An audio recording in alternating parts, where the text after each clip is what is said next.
నమస్కారం. Temple tour with Gitanjali కార్యక్రమానికి స్వాగతం.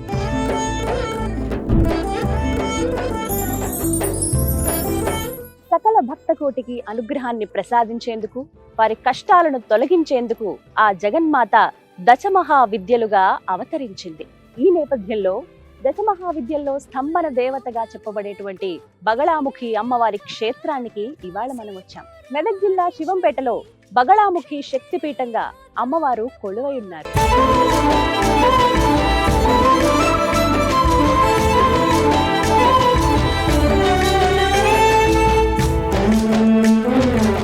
ఆలయం లోపలికి ప్రవేశించామండి. దశమహావిద్యల్లో ఒక దేవత అయినటువంటి బగళాముఖి అమ్మవారికి అంకితం చేయబడినటువంటి ఆలయం ఇది. ఎంతో సుందరమైన ఆలయం అండి. ఒకసారి దృశ్యం చూస్తున్నారు కదా. ఎప్పుడెప్పుడు వెళ్ళి అమ్మని దర్శించుకుందామా అని ఉంది. లోపలికైతే ప్రవేశించాము. చాలా ఈజీ అడ్రస్ అండి. మెదక్ జిల్లా శివంపేట్ బగళాముఖి శక్తిపీఠం అని ఒకసారి మీరు గూగుల్లో టైప్ చేయగానే నేరుగా వచ్చి ఇక్కడ వచ్చేయచ్చు. చాలా కన్వీనియంట్ ట్రాన్స్పోర్ట్ ఉంటుంది మనకి, ఎలా ఇబ్బంది ఉండదు. శివంపేట నుంచి చాలా దగ్గరే, ఎంఆర్ఓ ఆఫీస్ పక్కనే. అక్కడ ఎవరిని అడిగినా సరే మీకు శక్తిపీఠం ఎక్కడంటే చాలా సులువుగా చెప్పేస్తారు.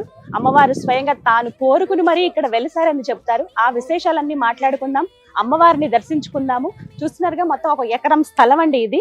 అమ్మవారి మీద భక్తితోటి ఒక భక్తుడు ఇలా స్థలాన్ని అమ్మవారికి ఇచ్చేశారనమాట. అందులో వ్యవస్థాపకులు ఎవరైతే ఉన్నారో శాస్త్రుల వెంకటేశ్వర శర్మ గురువు గారు, వారు ఈ ఆలయాన్ని పూర్తిగా నిర్మించి ఈ విధంగా ఇప్పుడు ఇంత దేదీప్యంగా ఉందంటే వారే కారణం. వారితో కూడా మాట్లాడదాం. ముందుగా మనం వెళ్ళి అమ్మని దర్శించుకుందాం పదండి.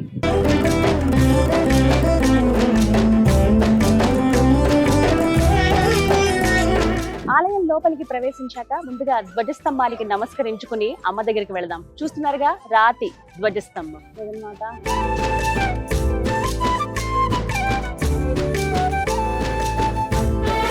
అలా అమ్మని దర్శించుకోవడానికని ముందుకు వెళుతూ ఉంటే అమ్మవారి వాహనమైనటువంటి సింహం ఇక్కడ మనకు దర్శనమిస్తుందండి. రెండు అంటే ద్వారానికి అటువైపుగా ఇటువైపుగా పెద్ద పెద్ద సింహాలు ఎంతో వినయంగా అమ్మని దర్శించుకోండి రండి అని చెబుతున్నట్లుగా ఎంత చక్కగా ఉన్నాయో చూడండి. పెద్ద పెద్ద సింహాలు.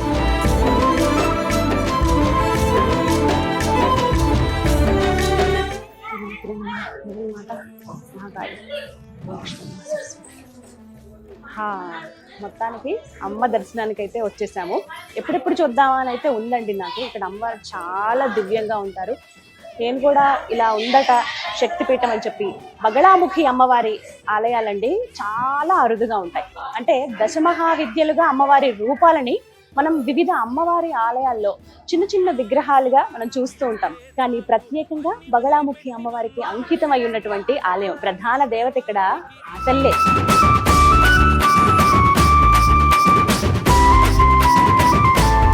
ముందుగా గణపతి దర్శనం చేసుకుని ఒక ప్రదక్షిణ చేసి ఆ తర్వాత అమ్మని దర్శించుకుందాం. ముందు ఎప్పుడు గణపతే కదా, అమ్మ ఎక్కడుంటే ఆయన సిద్ధంగా ఉంటారు. ఈశ్వర మహాగణాధిపతయే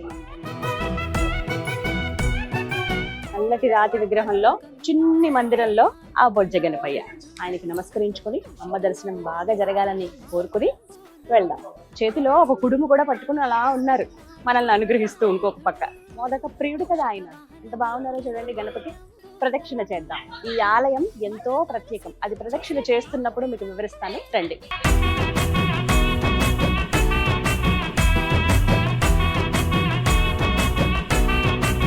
బగళాముఖి అమ్మవారు పసుపు కందకంలో అంటే పసుపు నీళ్లు ఉన్నటువంటి ఒక కొలనులోంచి ఆవిడ ఉద్భవించారని చెప్తారు. దానికి గుర్తుగా ఇక్కడ మనం చూడొచ్చు, అమ్మ అంటే మెదక్ శివంపేటలో ఉన్నటువంటి బగళాముఖి శక్తిపీఠంలో కూడా ఆ బగళాముఖి అమ్మవారు కందకంలోనే ఉంటుంది. పసుపు కందకంలో చూస్తున్నారా, నీళ్లు అంతా కూడా పసుపు నీళ్లు. మొత్తం ఒక తామర పుష్పంలో ఆవిడ ఉద్భవించినట్లుగా, మొత్తం అంటే గర్భాలయం ఏదైతే ఉందో అదంతా కూడా ఒక పుష్పంలో ఉన్నట్టుగా ఉంటుంది. ఆ గర్భాలయంలో ఆ బంగారు తల్లి బగళాముఖి అమ్మవారు ఉంటారనమాట. అమ్మవారు కూడా చాలా దివ్యంగా ఉంటారు. చూద్దాము. ముందుగా మీరు వచ్చినప్పుడు మాత్రం ఇది గమనించండి. ఇవన్నీ నీళ్ళే, పసుపు నీళ్ళే. ప్రతి మంగళవారం కూడా నీటిని మారుస్తారండి.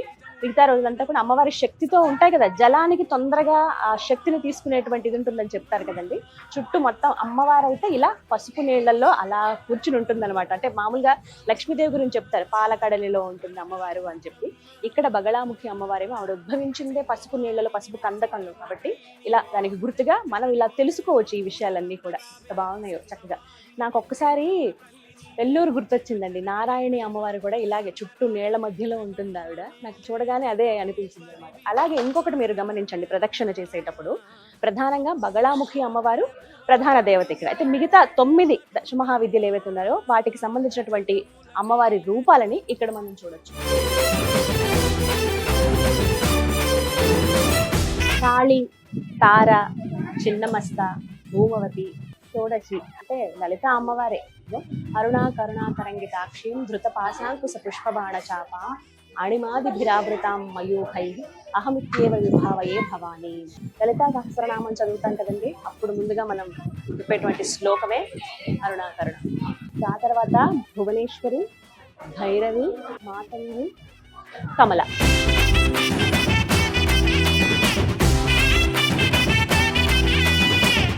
ప్రదక్షిణ చేసి ఇలా ముందుకు రాగానే అమ్మవారి ఎదురుగుండా సింహం ఉంటుంది. ఆ సింహం ముందు చిన్న విగ్రహం ఉంటుంది అనమాట అమ్మవారిది. ఒకసారి ఆ రూపం మీరు గమనించండి. బగళాముఖి అమ్మవారే ఉంటారు అక్కడ. అయితే ఇప్పుడు మనం చూస్తున్నటువంటి ఆలయం ఎంతగా నిర్మించక ముందు చిన్న అంటే ఒక చెట్టు కింద ఈ అమ్మవారినే పూజించారండి. అమ్మకి భక్తి శ్రద్ధలతోటి ఎవరైతే వ్యవస్థాపకులు ఉన్నారో శాస్త్రుల వెంకటేశ్వర శర్మ గురువు గారు దంపతులతో సమేతంగా ఇక్కడికి వచ్చి, వారు ఎక్కడో ఉంటారు నివాసం, కానీ వారికి స్వప్నంలో అనిపించిందట అమ్మకి ఇక్కడ ఆలయం నిర్మించాలి, ఒక శక్తిపీఠంగా ఏర్పాటు చేయాలని చెప్పి. మరి వారికి అనిపించిన వెంటనే అన్ని చకచకగా జరిగిపోయాయి అంటే కాదు, ప్రతి ఒక్కటి కూడా అమ్మే సమకూర్చుకుంది అని అంటారు. ముందు ఈ చిన్న విగ్రహానికే పూజలు చేసేవారు, అప్పుడు ఎంతో మంది భక్తులు వచ్చేవాళ్ళండి. అలా వచ్చిన తర్వాత ఎప్పుడైతే సంకల్పం ఇంకా అమ్మ కూడా అనుగ్రహం అందించిందో, ఇప్పుడు సంవత్సరం తిరిగే లోపే ఇంత సుందరమైన ఆలయం అనేది నిర్మించారనమాట. 11 నెలల్లోనే ఆలయాన్ని నిర్మించారని చెప్తారండి. నిజంగా అద్భుతమే కదా. అంటే అమ్మ అనుగ్రహం ఉంటే, ప్రధానంగా చెప్పేది స్తంభన దేవతగా చెప్తారు. అంటే మనకున్నటువంటి కష్టాలు కావచ్చు, బాధలు కానీ ఏమైనా ఇబ్బందులు పడుతున్నా వాటన్నిటిని ఆవిడ స్తంభిస్తుందంటే అవి అక్కడ ఆపేసి మనల్ని వాటి నుంచి బయటపడేస్తుంది అనేది చెప్తారు ఈ బగళాముఖి అమ్మవారి గురించి.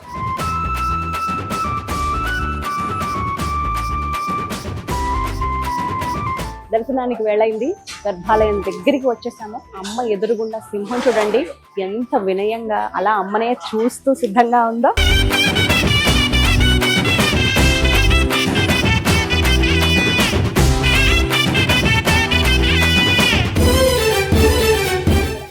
పరాంబిక పరాంబిక దేవత దేవత ప్రీత్యర్థం ప్రీత్యర్థం శ్రీ శ్రీ బగళాముఖి బగళాముఖి పరాంబిక పరాంబిక దేవత దేవత అనుగ్రహ అనుగ్రహ సిద్ధ్యర్థం సిద్ధ్యర్థం శ్రీ శ్రీ బగళాముఖి బగళాముఖి పరాంబిక పరాంబిక దేవత దేవత అనుగ్రహేణ అనుగ్రహేణ మమ మమ క్షేమ క్షేమ స్థైర్య స్థైర్య విజయ విజయ అభయ అభయ ఆయు ఆయు ఆరోగ్య ఆరోగ్య ఐశ్వర్య ఐశ్వర్య అభివృద్ధి అభివృద్ధి అర్థం అర్థం శ్రీ శ్రీ బగళాముఖి బగళాముఖి ప్రసాదేన ప్రసాదేన ఇహ జన్మని జన్మని జన్మాంతరే జన్మాంతరే కృత కృత నానావిధ నానావిధ పాప పాప అపనోదన అపనోదర ద్వారా ద్వారా శీఘ్రమేవ శీఘ్రమేవ సంకల్పిత సంకల్పిత మనోభీష్ట మనోభీష్ట సిద్ధ్యర్థం సిద్ధ్యర్థం శత్రు శత్రు స్తంభన స్తంభన నరదృష్టి నరదృష్టి స్తంభన స్తంభన అనారోగ్య అనారోగ్య స్తంభన స్తంభన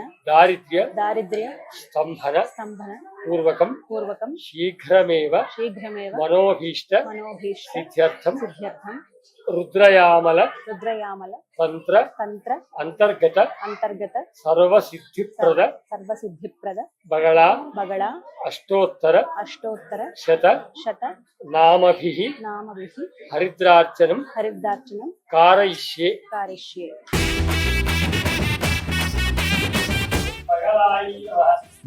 ఓం పంచమాక్షరాయ నమః. ఓం దేవ్యై నమః.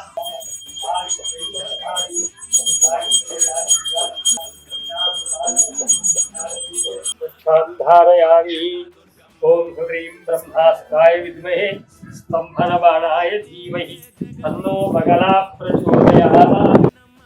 అమ్మవారి కళ్ళలోకి చూడండి, అమ్మ కళ్ళు మూస్తూ ఉంటారు. ఓం హ్రీం బ్రహ్మాస్త్రాయ పరిపూర్ణానుగ్రహ సిద్ధిరస్తు.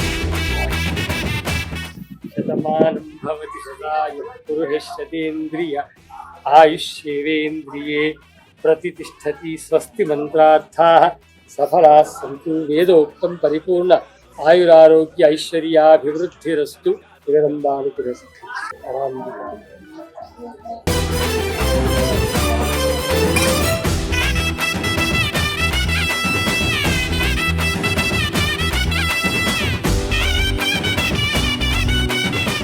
అయితే చాలా బాగా జరిగింది. నాకు మళ్ళీ మళ్ళీ చెప్తాను, మీరందరూ కూడా వచ్చి దర్శనం చేసుకోవాలి ఆ బగళాముఖి అమ్మవారిని.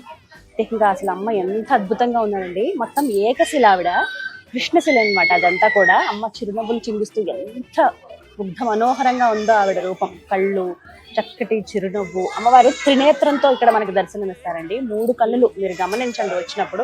చక్కటి ముక్కు పుడక పెట్టుకుంటారు, చెవులకి ఆ పెద్ద పెద్ద కమ్మలు, ఆభరణాలు వేసుకుని. పసుపు అంటే అమ్మవారికి చాలా ప్రీతక, అందుకే పసుపు వర్ణం ఉన్నటువంటి చీరని అమ్మవారికి కట్టారండి. మనకి మొత్తం పసుపు మయం అన్నట్టుగానే కనిపిస్తుంది అంతా కూడాను. పసుపు కొమ్ములతో మాల వేస్తారు, పసుపు పూలతోటి మాల వేస్తారు. అమ్మవారికి పసుపుతో ఉన్నటువంటి, పసుపుతో చేసినటువంటి, మనకి అమ్మవారి గురించి చెప్తారు కదా, హరిద్రాన్నైక రసిక అని చెప్పి. అంటే అన్నం అంటే చాలా ఇష్టం కదా ఆమెకి. పులిహోర, పసుపుగా ఉండేటువంటి ఆ పులిహోరే అమ్మవారికి నివేదన చేస్తారనమాట. అదే ఇక్కడ ప్రసాదంగా కూడా ఇస్తున్నారు. ఇలా అన్ని పసుపు కనపడుతుంది. అలా 2 కళ్ళు ఇంకా ఆవిడకి అప్పగించేసాను. నిన్ను చూస్తున్నంతసేపు అలా ఉండిపోయాను అంతే. అక్కడ మనకేంటంటే హరిద్రార్చన చేస్తారనమాట. సాధారణంగా అమ్మవారి ఆలయాలన్నింటిలోనూ కుంకుమార్చన చూస్తాం, కానీ ఇక్కడ బగళాముఖి అమ్మవారి శక్తిపీఠంగా ఉన్నటువంటి ఈ ఆలయంలో మాత్రం మనం చూసేది హరిద్రార్చన. హరిద్రార్చన చేస్తారు, చాలా అద్భుతంగా జరుగుతుంది. ఆ నామాలన్నీ పట్టించి, అమ్మవారి నామాలన్నీ పట్టించి చేశారు. చాలా ఓపిక్గా గురువు గారు, వారే వ్యవస్థాపకులు. మీరు వీడియోలో చూస్తున్నారు కదా, వారేనండి వ్యవస్థాపకులు. బగళాముఖి అమ్మవారి ఉపాసకులు వారు. ఎన్నో ఏళ్లగా అమ్మవారి ఉపాసనలో ఉన్నారు. వారికి స్వప్నంలో కనిపించే ఈ విధంగా అమ్మవారు ఒక ఆలయాన్ని నిర్మింపజేసుకున్నారనమాట. చక్కగా నాకు హరిద్రార్చన చేశారు. ఆ తర్వాత దివ్య ప్రసాదంగా ఇదిగో అమ్మవారి వస్త్రం, అమ్మవారికి కట్టిన చీర అండి ఇది. నాకు ఎంత సంతోషం అనిపించింది. ఒక్క మాట చెప్పారు, అమ్మవారికి స్వయంగా ధరింపజేశాం కాబట్టి ఒకసారి మీరు తడిపి ఆ తర్వాత మీరు కట్టుకోండి అమ్మ, మంచిది అని చెప్పారు. నిజంగా ఇది ఎంత అదృష్టం అనిపించింది. అమ్మను ఇలా దూరం నుంచి చూస్తేనే అదృష్టం అనుకుంటాం. మనం ఏదన్నా చీరనో ఒక రవికనో అమ్మకి సమర్పిస్తాం, అలాంటిది అమ్మ కట్టుకున్నది మళ్ళీ మనకి తిరిగి రావడం అంటే అది నిజంగా ఎన్నో జన్మల పుణ్యఫలం. పుణ్యకార్యాలు ఉన్నప్పుడు, ఏమన్నా ఆలయానికి వెళ్ళినప్పుడు నేను ఖచ్చితంగా మళ్ళీ అమ్మ దగ్గరికి వెళ్ళినప్పుడు మళ్ళీ ధరిస్తాను ఈ చీర. అలాగే రవిక, అలాగే ఇదో మామిడి పండు, కొబ్బరికాయ, అరటి పండు, వీటన్నిటితోటి అమ్మ నాకు చక్కగా, మన ఇంటికి ఆడపిల్ల వస్తే మనం ఎలా గౌరవిస్తాం అలా అమ్మ నన్ను ఇలా పిలిచి ఇంటికి ఈ విధంగా గౌరవించింది అనమాట. మంచిగా చీర సరిపెట్టింది, చాలా సంతోషం అనిపించింది.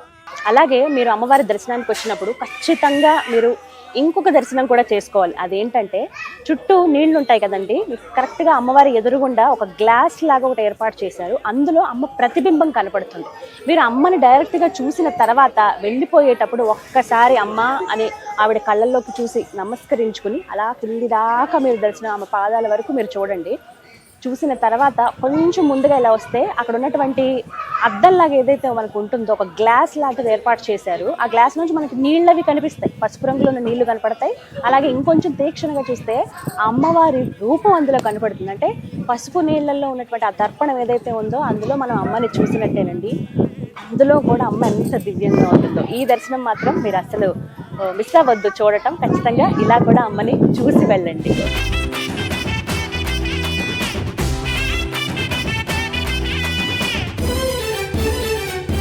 శివంపేటలో ఉన్నటువంటి బగళాముఖి శక్తిపీఠంలో అమావాస్య, పౌర్ణమి చాలా విశేషం అండి. ఈ 2 రోజులు కూడా, అంటే నెలలో 2 సార్లు అమ్మవారికి ఇక్కడ హోమం జరుగుతుంది. హోమంలో భక్తులందరూ కూడా పాల్గొనవచ్చు. ముందుగా మీరు ఒక మాట చెప్పేస్తే గనక దానికి తగ్గట్టుగా ఏర్పాట్లన్నీ కూడా చేస్తారు. అందరూనండి, ఎవరైతే ఇబ్బందులు ఉన్నాయన్న వాళ్ళు, వివిధ సమస్యలు ఉన్నాయన్న వాళ్ళు, ఇలా రకరకాలుగా ఉన్నవాళ్ళు, ఇవన్నీ కాదు లోకశాంతి కోసం, లోక శ్రేయస్సు కోసం నేను చేద్దాం అనుకుని ముందుకొచ్చే వాళ్ళు కూడా ఆ రోజున, అంటే ఈ 2 రోజులు విశేషంగా చేస్తారు కాబట్టి ఆ 2 రోజుల్లో మీరు రావచ్చు. పౌర్ణమి, అమావాస్య ప్రతి నెల ఈ తిథులు మనకు ఉంటాయి కాబట్టి మీరు చక్కగా వీలు చూసుకుని ఆ 2 రోజుల్లో రావచ్చు. నేను పౌర్ణమి రోజు వచ్చానండి. ఇవాళ అమావాస్యకైతే ఎంతమంది భక్తులు ఉంటారో మీరు ఆ రోజు కూడా రావడానికి ప్రయత్నం చేయండి.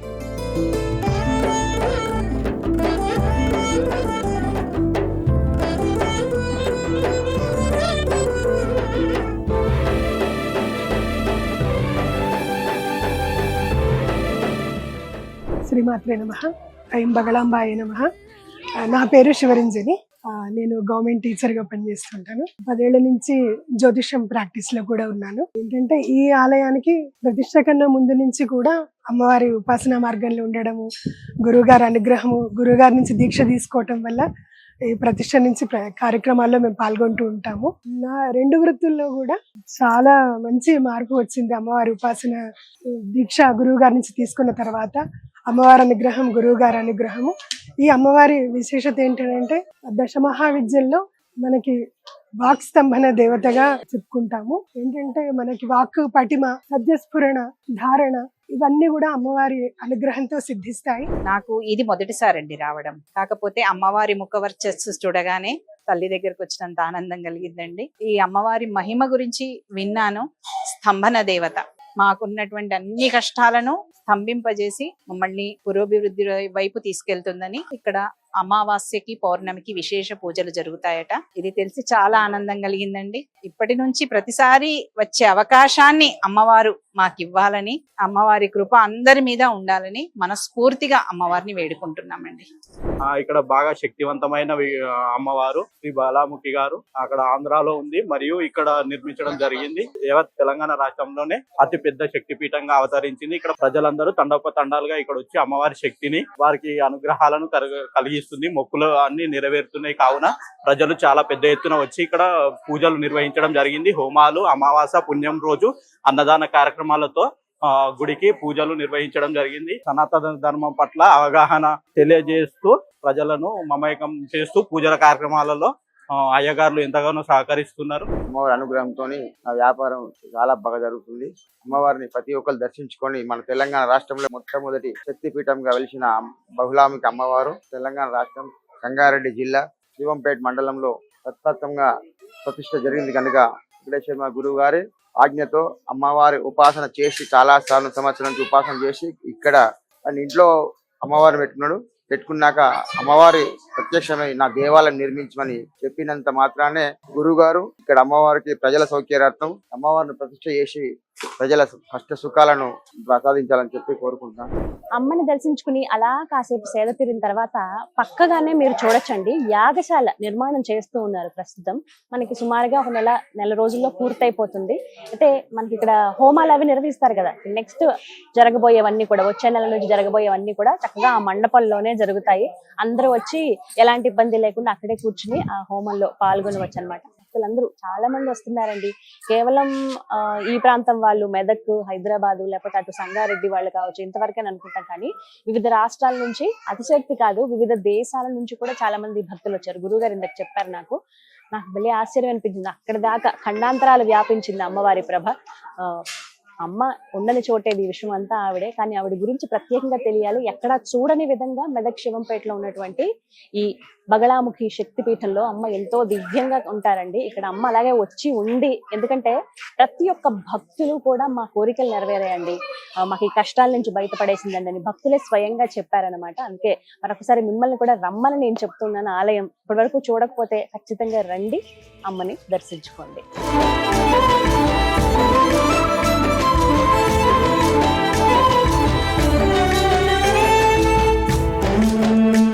మాది కొత్తపేట, స్వప్న నా పేరు. అమ్మ వాళ్ళ దిక్కనే ఇక్కడ టెంపుల్ అయినప్పటి నుండి వస్తున్నాం. మాకు చాలా బాగా అనిపిస్తుంది. ఇక్కడికి వచ్చినప్పటి నుండి మాకు అనుకున్నాయన్ని కోరికలన్నీ నెరవేరుతున్నాయి. చాలా బాగా అనిపిస్తుంది అమ్మవారిని దర్శనం. ప్రతి పౌర్ణానికి అమావాస్యకి వచ్చి దర్శనం చేసుకొని వెళ్తుంటాం. మెదక్ శివంపేటలో ఉన్నటువంటి బగళాముఖి శక్తిపీఠంలో అమ్మవారికి మంగళవారం చాలా విశేషం అండి. సాధారణంగా అమ్మవారి ఆలయాలంటే శుక్రవారం విశేషంగా చెప్తారు, కొన్ని రాహుకాల పూజలకి మంగళవారం అంటారు. కానీ ఇంకా విశేషంగా చెప్పాలి, బగళాముఖి అమ్మవారికి మాత్రం మంగళవారం ఎంతో విశేషమైన రోజు అండి. ఆ రోజునే అమ్మవారు ఉద్భవించారనేది చెబుతూ ఉంటారు మన శాస్త్రంలో, ఆ విధంగా ఉందని చెప్పి. అందుకని ఇక్కడ విశేషంగా పూజలు జరుపుతారు. ఎవరైనా రావాలి అని అనుకున్నప్పుడు మంగళవారం రోజున జరిగేటువంటి విశేష కార్యక్రమాల్లో పాల్గొనవచ్చు, ఆ అమ్మ అనుగ్రహానికి పాత్రులు కావచ్చు.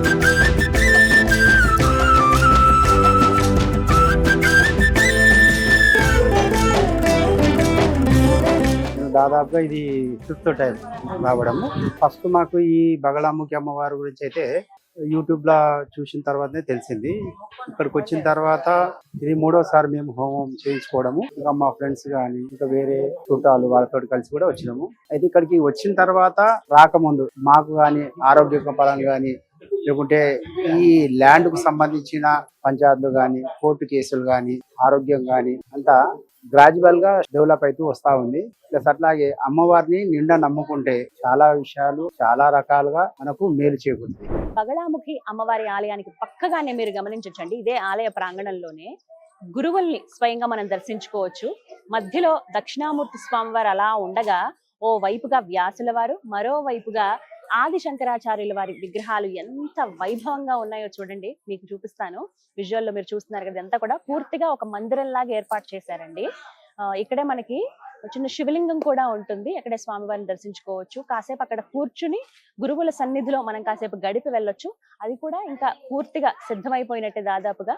అంటే మరికొద్ది రోజుల్లో ఆలయ వైభవం ఇంకా ఇంకా పెరుగుతుంది అని అనిపిస్తుంది నాకు. ఎందుకంటే అలా మొదటి రోజు అంటే కట్టడం కూడానండి, ఈ ఆలయ నిర్మాణం గురించి మాట్లాడేటప్పుడు వ్యవస్థాపకులు ఎవరైతే ఉన్నారో శాస్త్రుల వెంకటేశ్వర శర్మ గురువు గారు, వారికి స్వప్నంలో అనిపించిందని చెప్పారు. గురువు గారి మాటల్లోనే విందాము, అసలు ఎందుకు వారికి అనిపించింది, ఎప్పుడు అనిపించింది, ఆలయ నిర్మాణం ఎలా జరిగింది. 11 నెలల్లోనే కట్టేశారటండి. ముందు మాత్రం చిన్న విగ్రహం, ఏదైతే మనం అక్కడ సింహం దగ్గర ఉన్నటువంటి చిన్న విగ్రహం చూస్తున్నామో ఆ విగ్రహం చిన్నగా ఇలా చుట్టు కింద ఉండి అక్కడ మాత్రమే పూజ చేసేవారు. అలాంటిది ఇప్పుడు ఎంత పెద్ద ఆలయ ప్రాకారం అంతా ఏర్పడిపోయి అమ్మకి ఎంత దివ్యంగా పూజలు జరుగుతున్నాయంటే ఖచ్చితంగా అది అమ్మవారి మహిమే. అయితే ఆ విశేషాలన్నీ కూడా గురువు గారి మాటల్లో విని తెలుసుకుందాం. నమస్కారం గురువు గారు. నమస్తే అమ్మా. శ్రీమాత్రి నమః. జగదంబాయి నమః. ఇక్కడే ఆలయం నిర్మించడానికి కారణాలు ఏంటండి? ఏమిటమ్మా అంటే, ఇప్పుడు ఏదైతే నేను చెప్పాను 21లో, ఆ 21 ముందే ఇక్కడ పెద్ద ఎత్తున యాగం జరిగింది తెలిసింది. తెలిసాక చాలా మంది మన హైదరాబాద్ పరిసరాల్లో ఉన్న వాళ్ళంతా కూడా నన్ను వచ్చి అడిగారు, మా దగ్గర బగళాముఖి దేవాలయం కట్టండి, మా దగ్గర కట్టండి, ఇలా అడుగుతూ వెళ్ళారమ్మ. కానీ ఎందుకో అమ్మ అనుమతి లేదు కాబట్టి నేను ఎవరితో ఏమీ చెప్పలేదు. ఎందుకంటే దేవాలయం కట్టడం గొప్ప కాదమ్మా, సిమెంటు స్తంభాలు ఎవరైనా లేపగలరు. ఆయన అనుమతి లేకుండా కట్టింది సిమెంటు స్తంభంలా ఉంటుంది తప్ప ఆ భగవంతుని యొక్క ఆశీర్వాదం అనుమతి లేకుంటే మనం ఏం చేయలేము. జరుగుతుంది. చాలా మంది అడిగారమ్మ. హైదరాబాద్ పరిసరాల్లోనే ఒక 3-4 పెద్ద పెద్ద వాళ్ళు అడిగారు. నేను మన అవధాన సహస్రపడి నాగపణి గారి పీఠంలో కూడా అమ్మవారి యొక్క యాగాన్ని నిర్వహించా. దాని తర్వాత అప్పుడు కూడా చాలా మంది వచ్చి అడిగారు, చేయండి చేయండి అని. కానీ అమ్మ ఎక్కడా అనుమతి లేదు. ఓ రోజు ఎందుకో నాకు స్వప్నం పడిందమ్మ. ఆ స్వప్నంలో ఏమిటి అంటే, బగళాముఖి అమ్మవారు అంటే కొన్ని రహస్యాలు చెప్పవెవరికి. అమ్మవారు ఒక పసుపు చీర కట్టుకొని తాను ఇదే గ్రామంలో, ఈ పవిత్రమైనటువంటి ఈ గ్రామంలో తాను ఒక ఇటుకను పేరుస్తున్నట్టుగా అలా ఆలాపనగా వచ్చినప్పుడు నాకు ఇది నా సొంత గ్రామం. ఇక్కడ వేద పాఠశాలలో మొట్టమొదటి పెట్టబడ్డ వేద పాఠశాల. అంతేకాదు నేను శృంగేరిలో అధ్యయనం చేసిన తర్వాత నేను శృంగేరి జగద్గురువుని ఇప్పుడు పెద్ద స్వామివారు, అప్పుడు మనకు స్వామివారు వారు ఆశీర్వాదానికి వెళ్ళినప్పుడు వారిని ప్రార్థించడం జరిగింది. గురుగారు మా ఊరు రావాలి మీరు అడిగాను. అప్పుడు దక్షిణాంధ్ర శృంగేరి పీఠాధీశ్వరులు జగద్గురు శ్రీ శ్రీ భారతీయ మహాస్వామి వారు ఇక్కడ రావడం, ఇక్కడ వారు ఒక శిలాన్యాసం వేసి ధర్మ సంస్థాపనకు శిలాన్యాసం వేసి వెళ్ళడం. మరి ఇవన్నీ ఏమిటో కారణాలు కానీ నేను ఇలా అయిపోయింది రావడం. ఈ స్థలం ఎవరిదో వాళ్ళని అడిగాను. పబ్బాంజే శ్రేష్ఠి గారు ఉండేవారమ్మా మా ఊర్లో ధార్మికులు. వారి పుత్రులు పబ్బా రమేష్ గుప్తా గారు, వారి ధర్మపత్ని, అదేవిధంగా వారి పుత్రులు ఇంకా జడిపిడిసి గారు పబ్బా మహేష్ గుప్తా గారు, వారి ధర్మపత్ని, వాళ్ళంతా కలిసి నాకు ఒక శుభ సందర్భాన ఈ స్థలం అంతా కూడా అమ్మ కోసమని వారు దానం ఇవ్వడం. అప్పుడు మరి దానం ఇవ్వడానికి ముందుకు వచ్చేసారు, దానం ఇచ్చేశారు. శంకుస్థాపన కూడా అయిపోయింది. ఎందుకంటే అమ్మవారు చెప్పింది కాబట్టి శంకుస్థాపన రోజు కుంభవృష్టితో, అసలు శంకుస్థాపన చూసిన వాడు ఎవడు ఇక్కడ గుడి నిర్మాణం అవుతుందని అనుకోడమ్మా. అంత భయంకర, అంటే ఇంత అపశకునమేమిటి అని అనుకుంటారు. వేల మంది వచ్చారు. మోకాళ్ళ మట్టు నీళ్లు నిండిపోయాయి ఈ ప్రదేశం అంతా. అసలు అంత పెద్ద వర్షమే పడదు ఆ రోజు. వర్షం అంతటి వర్షంలో కుంభకోణంలో మేము మొత్తానికి ఆ దాతల పుణ్యమో మరి మా తండ్రి గారు నాకు ఇచ్చిన జన్మ పుణ్యమో ఏమిటో తెలియదు, మొత్తానికి కావడమే కాదు తల్లి అమ్మవారు మరొక ఆదేశం కూడా ఇచ్చింది. శక్తిపీఠం అనే పేరుతో నువ్వు అంటున్నావు, 10 మంది కోసమని అనుకుంటున్నావు కాబట్టి నువ్వు ఎక్కడ కూడా దేహి అని యాచించకుండా పీఠం అయితే అయ్యింది. లేదా నా ఇంట్లో పీఠం అయితే ఉందమ్మా, మూలపీఠం అంటాను, మూలపీఠం ఉంది. ఆ పీఠమే పెట్టుకొని చేసుకో, చెట్టు కింద కూర్చో, లేదా నేను ఇష్టం ఆదేశించింది. ఏం చేయాలో అర్థం కాలేదమ్మా. కానీ అమ్మ యొక్క శబ్దము నాకు తెలుసు. ఎందుకంటే బగళ అంటే బగళ ఎలా వచ్చిందో చెప్పాము, స్తంభదేవత అన్నాం. అసలు బగళ అంటే ఏమిటో, బగళ శబ్దానికి అర్థం ఏమిటో నాకు తెలుసు కాబట్టి నేను ఇక భయపడలేదు. బగళ అంటే ఏమిటో కాదు తల్లి. వలగము అనే శబ్దంలో నుంచి ఈ బగళ అనేది వచ్చింది. వలగము అంటే ఏమిటి అంటే మామూలుగా డిక్షనరీ చూస్తే మనకు శత్రువులు మన అభివృద్ధికి చేసే ఆటంకములు అని వస్తుంది. కానీ దాని యొక్క తాత్పర్యం ఏమిటంటే మనిషికి ఏర్పడే ప్రతిబంధకం కూడా వలగమే. ఆ వలగాన్ని పాతిపెట్టింది. వలగాన్ని విదారయతీతి వలగ. ఆ వాకు బాకు తేడా లేదు మనకు. అందుకే వైద్యనాథు బైద్యనాథు అంటాం, వాసరా బాసరా అంటాం. సంస్కృతంలో నియమం వభయో రభేద అని. కాబట్టి వలగ అనేది బలగ అయింది. అదే ఉచ్చారణలో దానికి కూడా సంస్థ నియమాలు. ఉచ్చారణ అంటే ఏదో పలకరాకనో పలికొచ్చో కాదు, అదే బగళ అయింది. బగళ అంటే అర్థమైంది ప్రతిబంధకాల్ని నివారించేది బగళ. ఇక మరి నాకెందుకు ప్రతిబంధకం వస్తుంది, ఆమె డబ్బు అడగొద్దు అంటే నాకెందుకు వస్తుంది, కాబట్టి వదిలేసి మాత్రం ఊరుకోలేదమ్మా. నా ధర్మపత్ని నాతో పాటు ఈ 20 ఏళ్ల నుంచి, అప్పటికి 20 ఏళ్ళైంది కాబట్టి 20 ఏళ్ళు నాతో పాటు అనుష్ఠానం చేస్తుంది.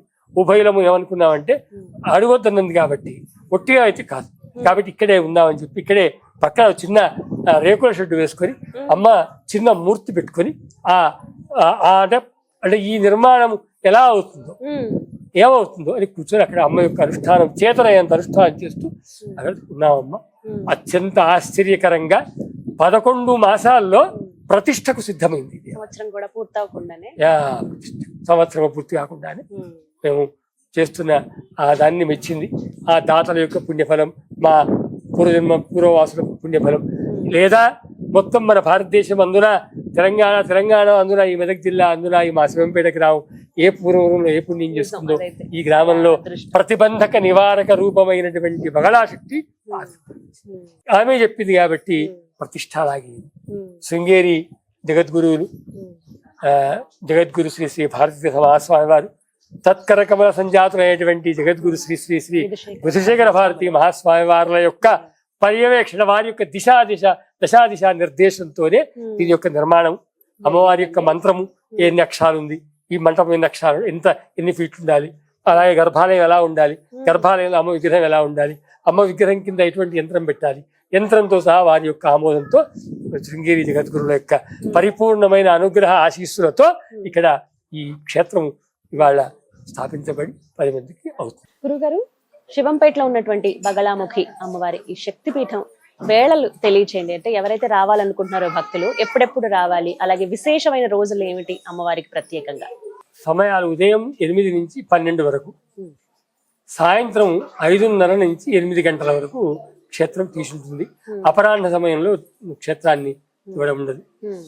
ఏమైనా విశేష కార్యక్రమాలు తప్ప మిగతా అన్ని రోజుల్లో ఇదే సమయాలు ఉంటాయి. బగళాముఖి అమ్మవారి ఆలయంలో అన్నప్రసాద వితరణ చాలా విశేషంగా జరుగుతుందండి. భక్తులు అందరూ పాల్గొనవచ్చు. అయితే విశేషమైన రోజుల్లో అమావాస్య పౌర్ణమికి జరిగే హోమాల తర్వాత ఇలా అన్నప్రసాద వితరణ ఉంటుంది. అలాగే భక్తులు అమ్మవారి సేవలో భాగంగా తమ వంతుగా కూడా ఈ అన్నప్రసాద వితరణకి తమ వంతుగా కూడా చేయి అందిస్తూ ఉంటారు. అందులో భాగంగా మీరు ఇక్కడికి వచ్చి ఇక్కడ మీరు ఎంతో కొంత మీరు డొనేట్ చేయొచ్చు. అంటే ఏదో ఒక రకంగా అది సేవే కదా అమ్మకి, ఈ విధంగానైనా సేవ చేసుకోవచ్చు అనమాట. నాకు అనిపించింది ఒకవేళ ఎవరైనా వచ్చినప్పుడు ఇలా చేయాలంటే కొన్ని బ్యానర్స్ మీద నేను చూసాను ఇక్కడ ప్రసాదం మీరు వితరణ చేయించాలి అని అనుకుంటే కనుక ఇలా చేయించవచ్చని. ఆ మార్గం ఏంటి, ఎలా చేయాలనేది ఉందండి. మీరు ఆలయానికి వచ్చినప్పుడు అది కూడా కొంత దృష్టిలో పెట్టుకోండి. ఏదో ఒకటి అమ్మకి సేవ చేసుకుంటే అంతకన్నా అదృష్టం ఉంటుందా?